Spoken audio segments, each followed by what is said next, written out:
Let's talk about the last time that the Liberals had a landslide win was Tony Abbott's federal win in 2013. Why can't the coalition just strive to repeat that? Well, I think they can. I think it's doable. Why did Abbott win? He won because he had a very clear message: carbon tax, mining tax, and a government that was in disarray.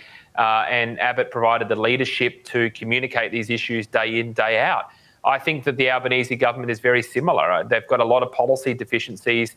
Albanese personally might be popular, but I don't know if people really respect him as a leader as such. They might like him, but do they think he can get the job done and to provide leadership? Well, I mean, that's an open question. So I think the Liberals can win. There's a lot of negativity saying, well, Labor's easily going to win in 2025. I don't think that's the case. But what has to happen is there needs to be a clear policy agenda from the coalition that appeals to working class, lower income Australians in the outer suburbs of particularly in the sort of western suburbs of Sydney and Melbourne, that are sort of Labor voters, but they will vote Liberal if they have the right set of policies. We've been talking about those, basically, issues of population growth, having good family, policies that benefit the family, and also policies that are going to enable the growth of small business and home ownership. These are really the key things that appeal to a lot of Australians. So I think that kind of policy agenda means that 2025 is up for grabs. Yeah, well, I think the area that is most fertile for kicking good goals, to mix the metaphors, kicking easy goals, is the transition to renewables, because the coalition, they are conspicuously quiet on this topic.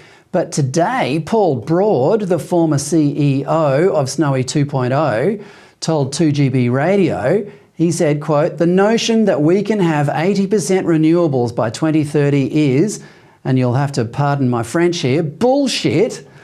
Now, Energy Minister Chris Bowen's new plan to force us all into electric vehicles is equally deluded. Dan, why won't the Liberals and the Nationals go after them on this topic?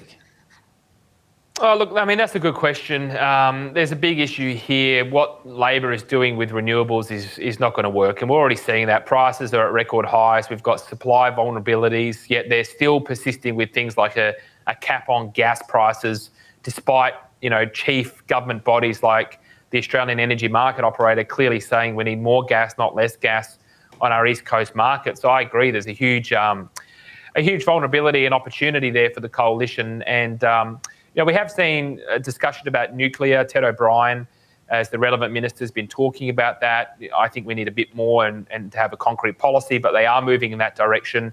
But look, I agree. I think that the case needs to be made that the policy of net zero, which is causing the decommissioning of baseload power, is what is behind this supply shortfall and price rises, which is damaging lower income working class Australians the most. There's a clear opportunity here, and look, I agree that the coalition should be entering this debate in a more direct manner. Yeah, well, I hope they do it soon. Dan Wild, thanks so much for your time. Thanks, Fred. That's Institute of Public Affairs Deputy Executive Director Dan Wild saying what Liberal MPs across the country should be saying, but mysteriously won't.